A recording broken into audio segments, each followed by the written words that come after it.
갈라디아서 2장 20절, 잘 알 말씀인데 본문을 삼아서 읽도록 하겠습니다. 갈라디아서 2장 20절입니다. 갈라디아서 2장 20절.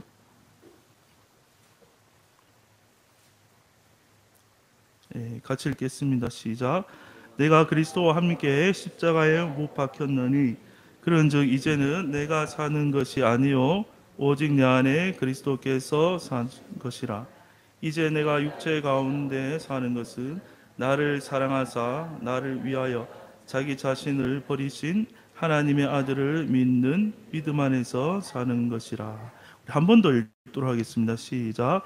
내가 그리스도와 함께 십자가에 못 박혔나니 그런즉 이제는 내가 사는 것이 아니요 오직 내 안에 그리스도께서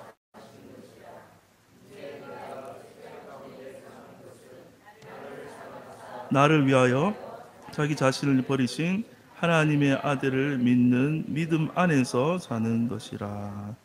아멘. 오늘 뭐 색다른 설교는 아니고요. 제가 3주 정도 목사님이 자리를 이제 미국에 가셔서 비우는 시간 동안 무엇을 설교할까 고민하다가 목사님이 이제 내신 책 그 비밀 시리즈, 그래서 오늘은 그 노력하지 않아도 됨의 비밀 이 내용을 가지고 그 책을 내용을 가지고 이제 한번 말씀을 나누겠습니다. 그러면 다음 주는 약함의 비밀, 그 다음 주는 연합의 비밀, 그렇게 한번 비밀 시리즈를 가지고 설교를 하는데 그 책의 내용이 골자 내용인데 그 안에서 또 제가 받은 은혜가 있으면은 또 같이 해서 말씀 나누도록 하겠습니다. 노력하지 않아도 됨의 비밀을 다들 이제 어려워하시더라고요. 지금 많은 분들이 노력하지 않아도 됨의 비밀을 알기 위해서 제가 보니까 많이들 노력하고 계신 것 같아요. 노력하면 할수록 어렵다. 그런 말들이 나오는데 이 비밀이 참 이제 어렵죠. 그래서 오늘은 그 이제 이 목사님 쓰신 책, 사실 목사님 쓰신 책도 이제 스티븐 맥베이의 그 이제 은혜의 비밀 책을 내용을 풀어서 강의하셨는데 그 풀어서 강의하신 책을 가지고 제가 또 한번 풀어서 설교해 보도록 하겠습니다. 아직 책을 읽어보지 않으신 분도 있고 또 처음 나온 책이니까 시간이 좀 지났죠. 한두 번 읽어 보신 분들도 있을 것 같습니다. 읽을 때는 좋은데 막상 덮어버리면 금방 잊어버립니다. 그리고 굉장히 이제 헷갈려집니다. 그래서 복음의 내용을 우리가 반복해서 자꾸 들어야 합니다. 들을 때마다 우리 안에 계신 성령께서 새롭게 들리게 하는 거죠. 같은 내용인데도 또 새롭게 들리게 하시고 또 새롭게 깨닫게 하시고, 그래서 그 말씀이 점점 우리 안에 들어오면 내 자아의 그 구축된 사고를 깨뜨리고 그 말씀이 내 속에 굳게 이렇게 자리 잡게 될 때, 그 말씀이 그 진리가 내 삶에 내 속에 굳건히 이제 세워지게 될 때 그 실제를 우리 삶 속에서 더욱 누려지게 되는 것 같습니다. 사실은 노력하지 않아도 됨의 비밀을 우리가 원하는 것보다 하나님 편에서 더 원하고 계시고, 또 하나님 지금 또 우리에게 그 작업을 열심히 우리 인생을 통해서 하고 계십니다. 노력을 멈추기 어려운 이유가 있거든요. 사람에게 있어서 가장 어려운 것이 사실은 노력하지 않는 것입니다. 왜냐하면 자아의 가장 큰 욕구가 항상 낮아지고 싶은 것이겠습니까? 높아지고 싶은 것이겠습니까? 항상 우리 자아는 저 높은 곳을 향하여 날마다 찬양 의도는 그건 아닌데, 그러니까 항상 우리 자아는 그 자리에 만족하지 못하고 높아지고 싶은 욕구가 있기 때문에 이 비밀이 어렵습니다. 높아지고 싶기 때문에 자아는 가만히 있는 것이 안 되는 것이죠, 사실.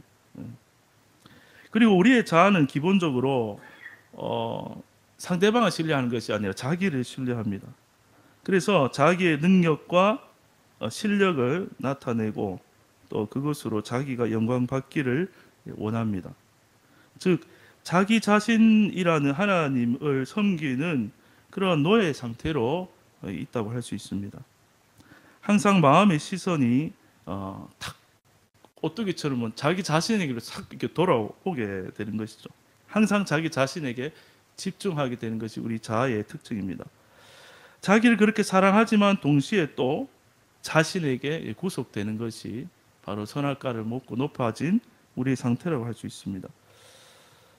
그래서 하나님은 열심히 노력해서 이런 우리들을 조각가가 되셔서 열심히 파쇄를 시킵니다.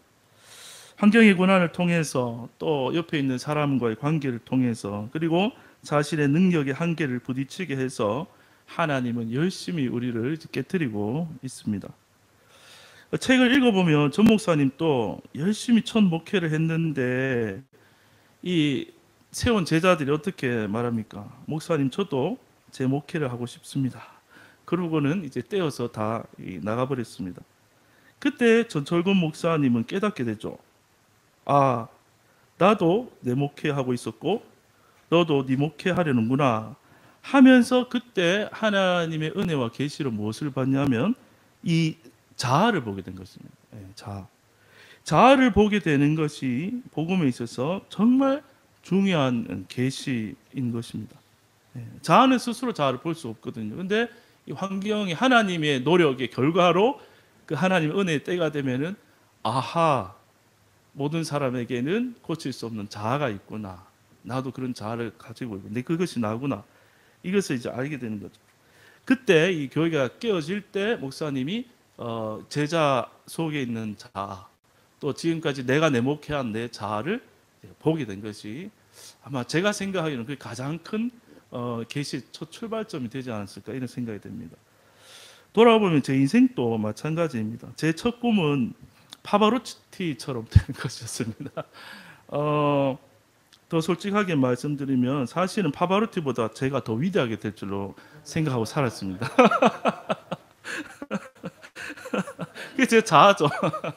무한한 자기 신뢰와 자기 능력을 아주 그냥 가능성에 대해서 무한한 신뢰가 있었습니다. 그런데 그 꿈은 환경을 통해서 다 파쇄가 되었습니다.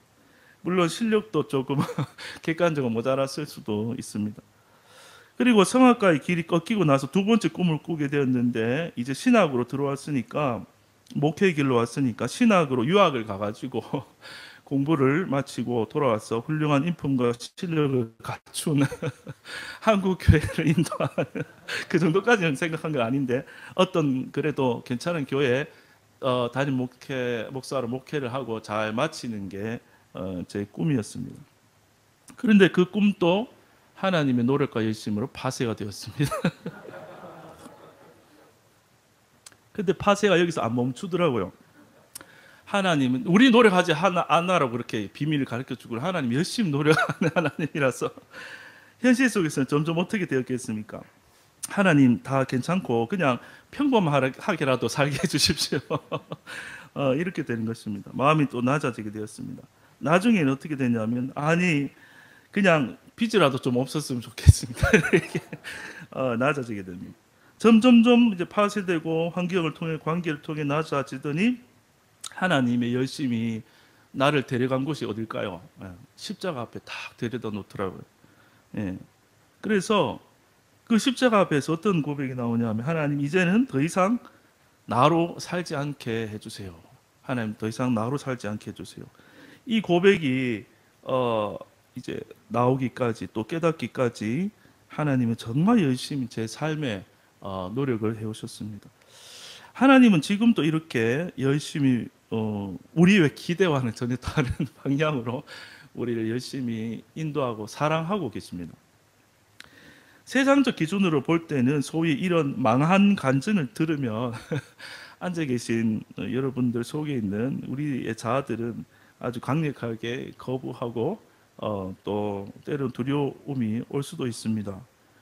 그러나 우리는 전혀 미리 두려워할 필요는 전혀 없습니다. 왜냐하면 하나님 우리 한 사람 한 사람은 너무나 잘 알고 계십니다. 하나님의 작업은 아주 배려가 깊고 아주 섬세하다는 것을 우리는 알게 됩니다. 보통 어린 아이들을 데리고 치과에 데려가서 이렇게 치료를 한번 받으려고 하면 상당히 힘이 듭니다. 아, 그런데 어떤 의사가 훌륭한 의사이겠습니까? 아이의 마음을 잘 알아주고 치료의 필요성을 잘 말로 설득하면서도 이제 어린이 치과 가면 그런 게 있더라고요. 야, 좋더라고요. 어른보다 애들이 낫더라고요. 어린이 전용 치과에 이제 간 적이 있는데 그 핑크빛 푹신푹신한 시트에 딱 누우면 천장에 뽀로로가 이렇게 상영이 되고 그랬어요. 이 주위를 딴 데로 돌리는 거죠. 예. 그리고 아이가 아주 친절하게 이제 그 간호사들이 머리에 이렇게 띄다고 마치 치과가 아니고 놀이공원 온 것처럼 아이를 속입니다. 속이는 거 좋게 말하면은 이제 배려를 하는 거죠. 아이 치료하기 위해서. 근데 이 좋은 의사는 아이에게 그 치료의 필요성을 잘 얘기하고 기회가 탁 포착되면은 필요한 치료를 아주 기술적으로 적절하게 빨리 그렇죠. 잘 해주는 의사가 그리고 정확하고 실수 없이 하는 의사가 훌륭한 의사입니다. 아이가 운다고 너무 운다고 마음이 아프다고 치료할 수 없어. 그러면 진짜 의사가 아닌 것이죠. 시간이 지나고 보면 우리 하나님 우리 인생길에서 얼마나 그 섬세하고 배려가 깊게 우리를 다루시는지 알게 됩니다. 물론 우리가 그 고통의 시간 한중간을 지나갈 때는 잘 모를 수 있고 원망할 수도 있습니다. 그러나 치료가 끝난 다음 뒤돌아보면 훌륭한 의사이신 하나님이 나를 가장 적절한 방법으로 가장 적절한 환경을 통해서 나를 치료하셨고 또 파쇄하시고 생명을 주는 십자가의 길로 인도하셨구나를 알게 되고 찬양하게 됩니다. 우리의 근본적 치료는 무엇입니까?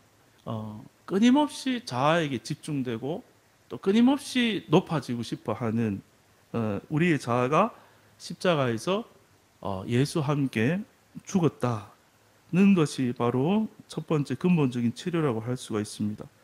그런데 여기에서 우리의 악한 자아만 죽었다고 믿는다면은 우리는 여전히 쉬지 못하게 됩니다. 그렇게 생각하면 남아있는 선한 열매를 맺어야 한다는 그 짐을 또 지게 되어 있습니다. 십자가에서 악이 죽었을 뿐만이 아니라 우리의 모든 선도 다 죽은 것입니다.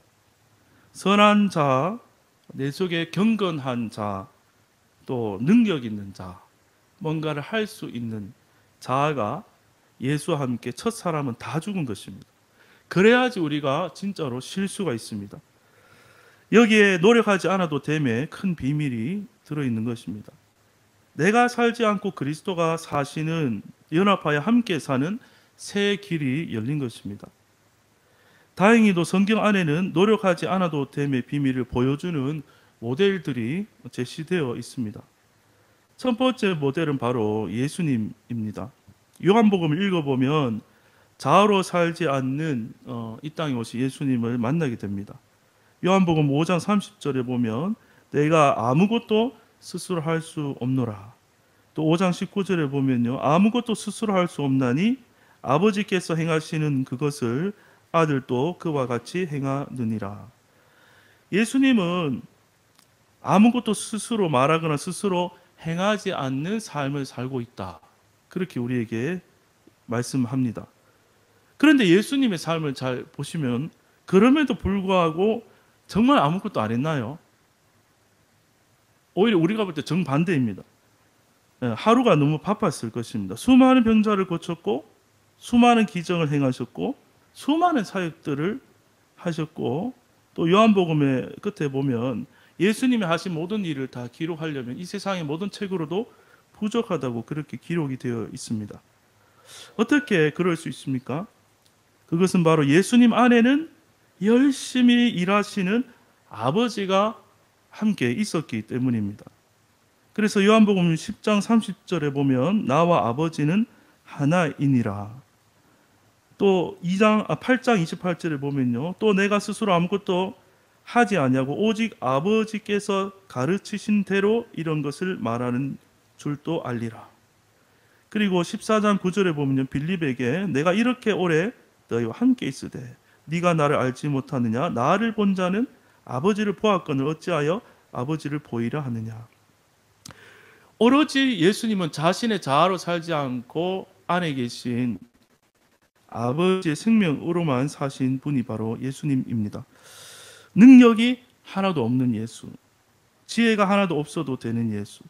그러나 오직 아버지와 하나이신 예수님을 우리가 알게 될 때 노력하지 않아도 됨의 비밀을 우리도 알게 됩니다. 예수님의 삶이 바로 바울이 말한 갈라디아서 2장 20절의 삶이었던 것입니다. 두 번째 모델은 바울입니다. 바울. 예수님이 자아로 살지 않고 그 안에 아버지의 생명으로 산 것과 똑같이 바울이 십자가에서 자신이 죽었고 자아가 살지 않고 그 안에 예수님으로 산 것입니다. 그리고 그것이 우리 모든 그리스도인의 삶이라고 그렇게 복음으로 증거해 주고 있는 것입니다.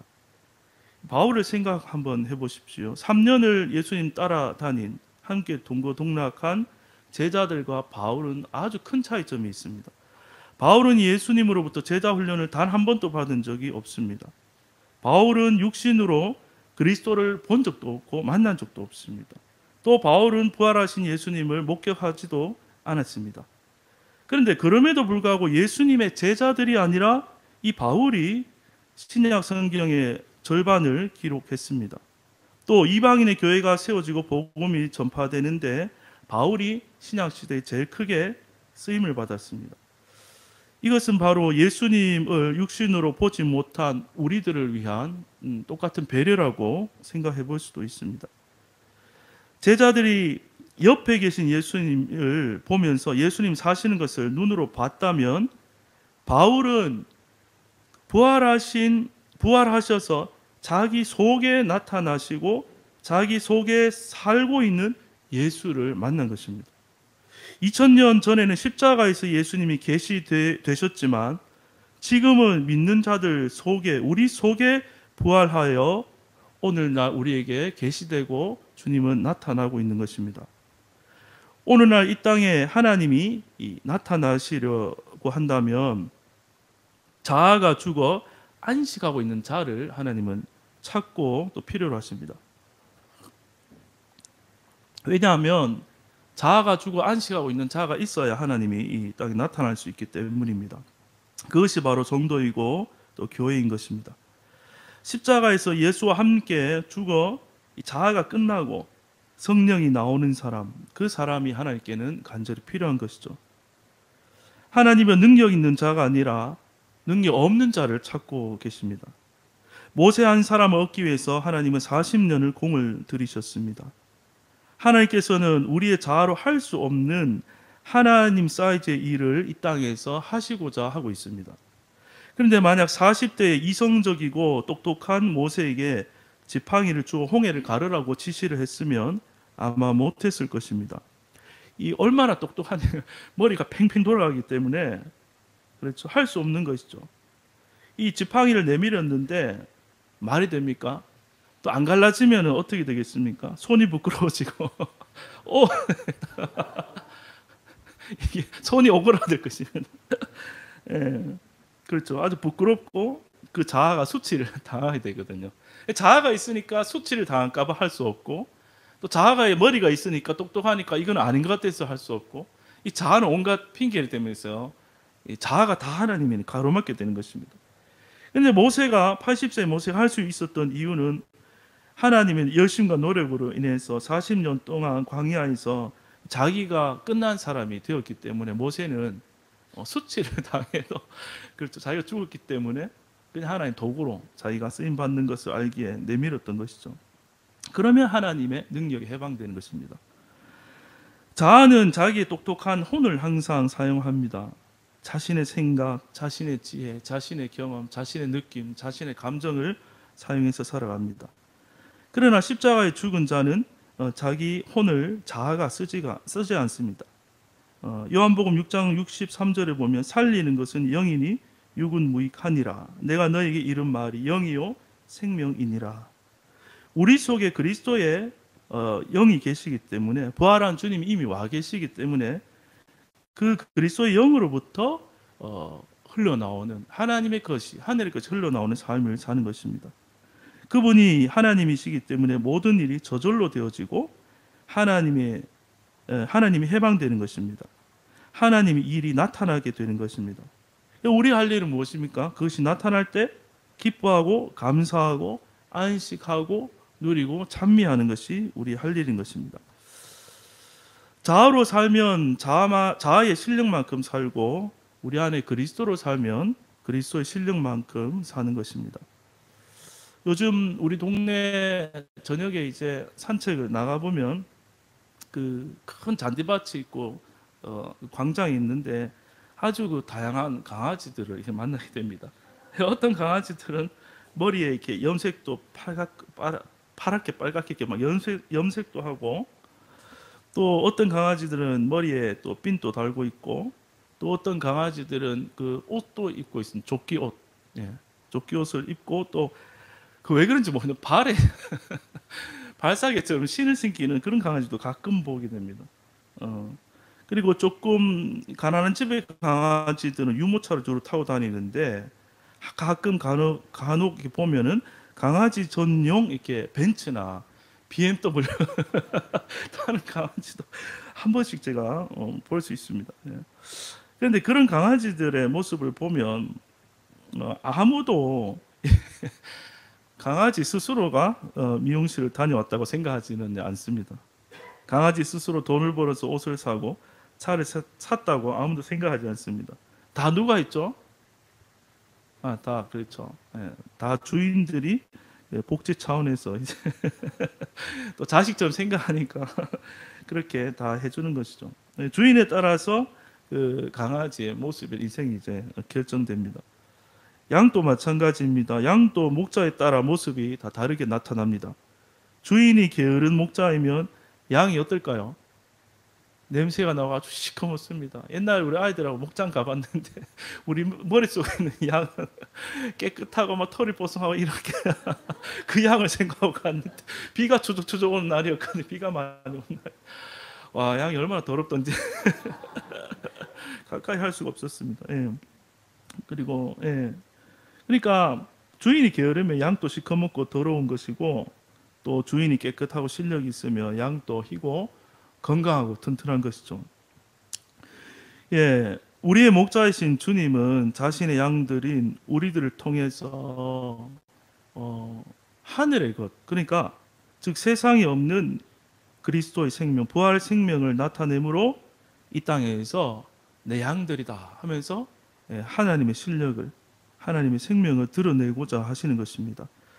이 세상적으로 물질적으로 다 잘 된다는 그런 말이 아니라, 이 어떤 상황 속에서도 흔들리지 않는 하늘에 속한 평강, 하늘에 속한 그 기쁨이 우리 생명에서 계속 나온다는 것입니다.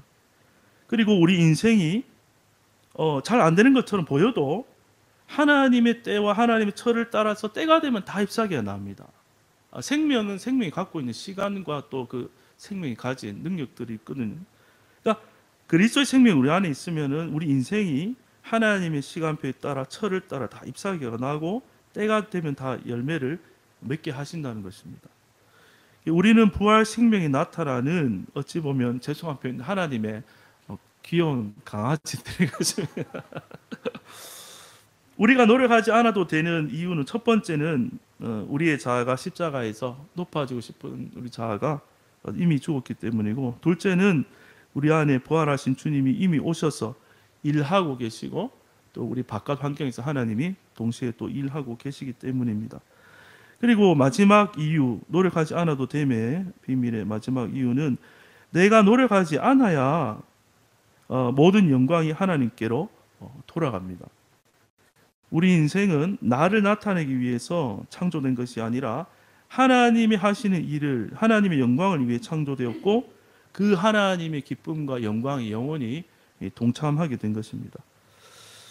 노력하지 않기의 비밀을 깨달으면 아무것도 이제 사람들이 안 하는 게 노력하지 않아도 될 비밀이다 이렇게 생각하기 쉬운데, 그런 것이 아닙니다. 물론 이제 자유가 와서 율법적으로 하던 것, 선하고 종교적으로 높아지거나 착한 일을 하는 그런 모든 것들은 많이 자유롭고 그치게 되기 때문에 처음에는 많은 일이 거둬지고 할 일이 없어집니다. 이미 내가 죽었기 때문에 그리스도가 어떻게 하시나 보자고 기다릴 시간이 있습니다. 그런데 시간이 지나면 어떻게 되는지 아십니까? 점점 이제 바빠집니다. 이전에 바빴던 건 내가 자아가 바빴던 거고, 십자가 죽어서 안식하고 있으면 때가 되면 하나님이 우리 인생에 간섭하시고 일하시기 때문에 바빠집니다. 그런데 여기서 중요한 원칙이 있습니다. 내 쪽에서 일을 먼저 시작하지 않는다는 것이 중요한 것입니다. 주님이 먼저 일하시고 이끄시는 대로 살아가면 되는 것입니다. 겉으로 봐서는 똑같은 삶이거든요. 그런데 내가 사는 사람하고 내가 죽고 내 안에 그리스도가 사시게 함을 따라 살아가는 사람하고 겉으로는 똑같은 일을 해도 내가 사는 사람 안식하지 못하고 늘 불안하지만 주님이 이끄시는 대로 사는 자는 주님의 뜻대로 다 되기 때문에 속이 안식하며 따라가게 되는 것입니다.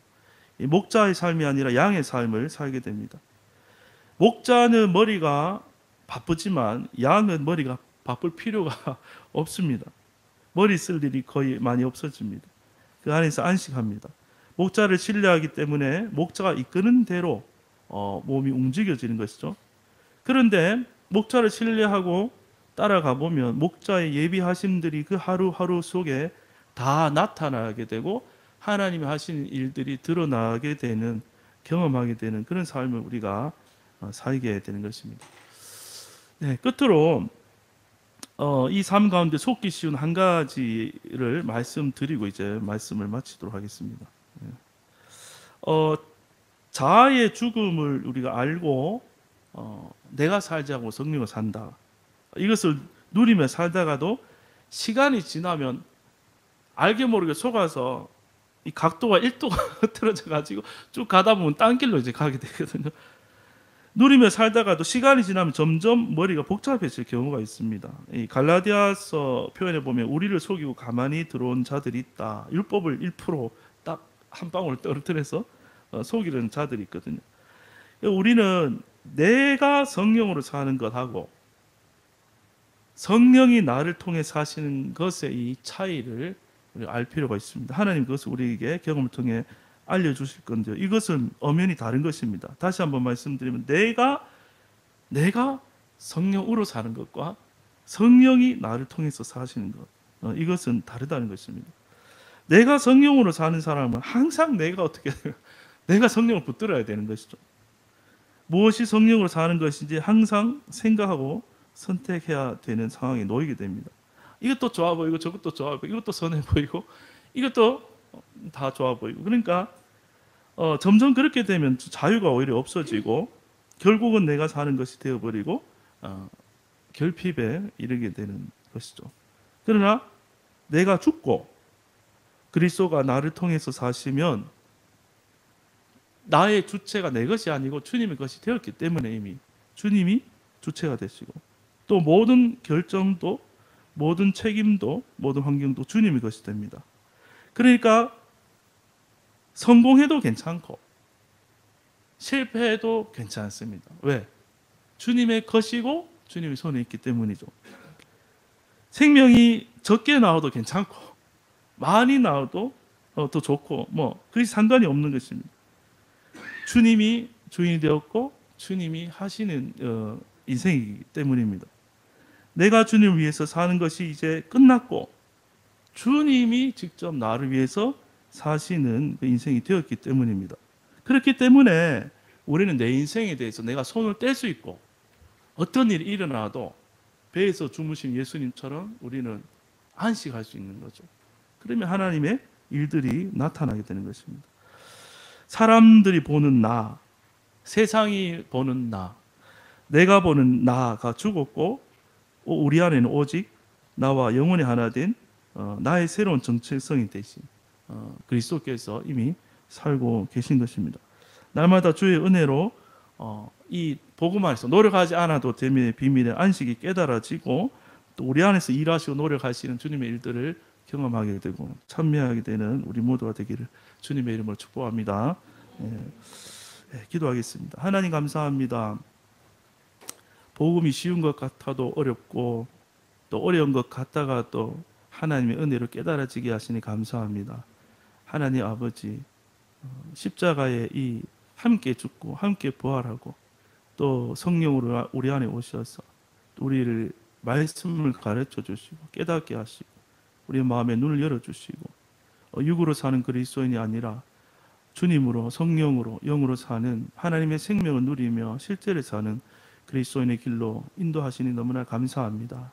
하나님 아버지, 우리가 함께 모여서 그 우리의 생명 되신 그리스도의 은혜를 또 그 진리를 복음을 또 서로 전하고 나누며 또 경험하게 될 때마다 교회를 통하여 이 땅에 하늘의 것, 즉 하나님의 사랑과 은혜와 긍휼과 십자가의 그 진리가 선포되고 또 그래함으로 주변에 있는 많은 생명들이 또 하나님의 그 구원을 얻어 함께 찬양하고 또 하나님이 찾고 있는 모든 영혼들이 주님 앞으로 돌아오는 역사가 아버지 하나님께서 이루실 것을 우리가 바라볼 때 소망하며 기대하며 또 감사하고 참여를 올려드립니다. 하나님 이 주일 하루 가운데 우리에게 하나님 예배하신 일들을 기대케 하시고 또 이 시간 미국에서 또 형제 자매들 만나고 또 복음을 나누고 있는 전 목사님과 사모님 그곳에 있는 모든 지체들에게도 은혜 풍성케 하여 주시고 함께하여 주시옵소서. 구주 예수 그리스도의 은혜와 하나님 아버지의 무한하신 그 아버지의 사랑하심과 또 우리 속에 오셔서 말씀하시고 깨닫게 하시는 성령의 교통하심이 모든 성도들 위에 영원토록 함께 있을지어다. 아멘.